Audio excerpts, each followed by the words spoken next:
কোনো এক শুভাকাঙ্ক্ষী কমেন্টস করেছেন, ম্যাম, বিয়ের আগে আমি অতিরিক্ত ৫ বছর যৌন মিলন করছি, 5 মাস বিরতি দিয়েছি। জনি কি এখন ছোট হবে? ধন্যবাদ আপু সুন্দর একটা কমেন্টস করার জন্য। আপনার কমেন্টসটা এমন যে আপনি বিয়ের আগে অতিরিক্ত যৌন মিলন করেছেন, বাট এখন বন্ধ করে দিয়েছেন, কিন্তু জনিপথ কি আবার টাইট হয়ে যাবে কিনা, আগের মতো হবে কিনা। দেশের এবং প্রবাসের ভাই বোনদের প্রতি সালাম। আসসালামু আলাইকুম। আমি প্রভাষক ডাক্তার রিক্তা পারভিন, হোমিওপ্যাথি এবং আয়ুর্বেদিক চিকিৎসক। ম্যাম, বিয়ের আগে আমি অতিরিক্ত 5 বছর যৌন মিলন করছি, 5 মাস বিরতি দিয়েছি। জনি কি এখন ছোট হবে? ধন্যবাদ আপু সুন্দর একটা কমেন্টস করার জন্য। আপনার কমেন্টসটা এমন যে আপনি বিয়ের আগে অতিরিক্ত যৌন মিলন করেছেন, বাট এখন বন্ধ করে দিয়েছেন, কিন্তু জনিপথ কি আবার টাইট হয়ে যাবে কিনা, আগের মতো হবে কিনা। আসলে আপনি এখানে আপনার বয়স বলেননি, আপনার বয়স কত এটা কিন্তু উল্লেখ করেননি।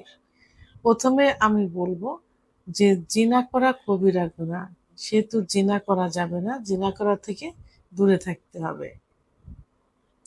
এখন আপনার যে প্রশ্ন যে আপনার জনিপথ আবার আগের মতো হয়ে যাবে কিনা, আসলে জনিপথ একটা স্থিতি স্থাপক, অর্থাৎ ইলাস্টিসিটি একটা রাবারের মতো।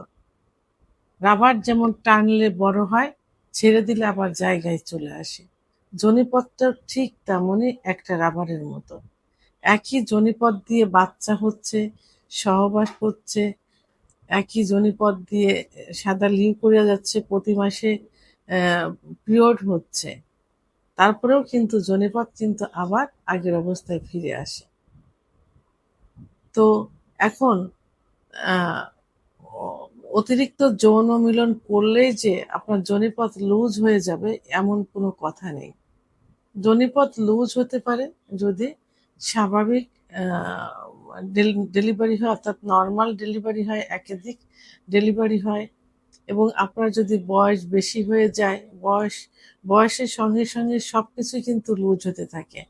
আপনার গায়ের স্কিনগুলো, চামড়া যেমন লুজ হচ্ছে, আপনার জনিপথও কিন্তু সেইভাবে লুজ হয়ে যাবে। আপনার ওজন যদি বেশি হয়, পেলভিক ফ্লোর অর্থাৎ পিছন সাইড যদি আপনার বেশি মোটা হয়, স্বাস্থ্য হয়, তাহলে জনিপথ লুজ হয়ে যাবে। তো সেক্ষেত্রে আপনি সহবাস করলেই যে আপনার জনিপথ লুজ হয়ে যাবে এমন কোনো কথা নেই, বা এটা নিয়ে দুশ্চিন্তার কোনো কারণও নেই।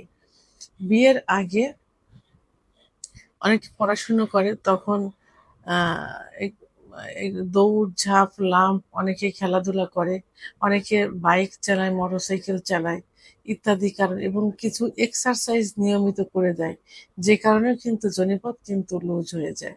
অনেকে মনে করে যে বিয়ের প্রথম রাত্রে রক্ত বের হতে হবে, যাতে সব মনে হয় যে সে ভার্জিনিটি, অর্থাৎ তার সে সতী আছে এমন।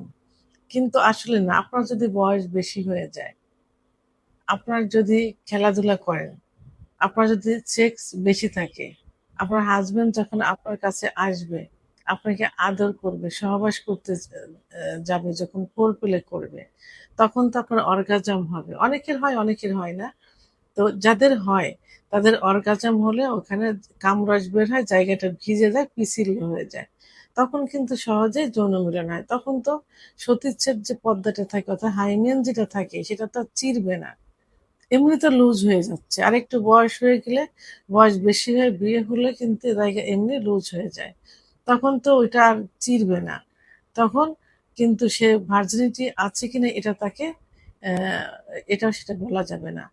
কারণ ভার্জিন থাকলেও কিন্তু আপনার রক্ত নাও বেরোতে পারে, আবার অনেকের ভার্জিন নেই, তারপরেও কিন্তু অনেকের রক্ত বের হচ্ছে। কারণ যদি সেক্স না থাকে, কামরস বের না হয়, অর্গাজম না হয়, তাহলে তো জায়গাটা পিছিল হবে না, এমনিও রক্তপাত হতে পারে। তারপরে বিয়ের প্রথম রাত্রে অনেকের দেখা যায় যে আননোন একটা অবস্থানে থাকে, স্বামীকে চেনে না, আননোন একটা পরিবেশ, পারবো কি পারবো না, কি হবে? একটা মানসিক দুশ্চিন্তার কারণে ইস ইস স্বামীর যেমন সমস্যা হয়, স্ত্রীরও তেমনি সমস্যা হতে পারে। একটা ভয় বিধ্বস্ত একটা অবস্থা থাকে।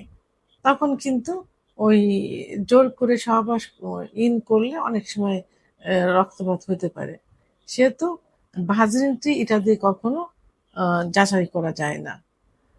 সেহেতু আপনার যোনিপথ লুজ হয়ে গেলে সেটা যে শুধু সহবাসের কারণে লুজ হয়েছে এমনটা না। আপনার বয়স করে একটু বিয়ে হলেও যোনিপথটা লুজ হতে পারে। আর এজন্য বাড়তি কোনো টেনশন না করে আ আপ জেনা থেকে দূরে থাকতে হবে এবং যোনিপথটা একটা রাবারের মতো, এটাই সবসময় মনে রাখতে হবে এবং সেটা বয়সের সঙ্গে, সঙ্গে সেটা আ লুজ হয়ে যাচ্ছে এবং আ বিভিন্ন বাসায় বিয়ের পরে দেখা যায় যে বিভিন্ন কাজকর্ম থাকে, ভারী কিছু কাজ থাকে।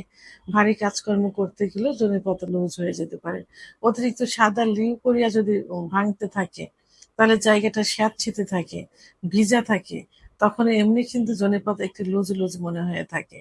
সেহেতু বাজে দুশ্চিন্তা বন্ধ করে দিয়ে যৌনপথ যে একটা স্থিতিস্থাপক ইলাস্টিসিটি এটাই মনের মধ্যে আনতে হবে এবং সেভাবেই আগাতে হবে। ভিডিওটি সম্পর্কে যদি কোনো মতামত থেকে থাকে অবশ্যই কমেন্টসের মাধ্যমে জানাবেন। আর ভিডিওটি ভালো লাগলে লাইক, কমেন্ট, সাবস্ক্রাইব করে আমার সঙ্গে থাকুন। আল্লাহ হাফেজ।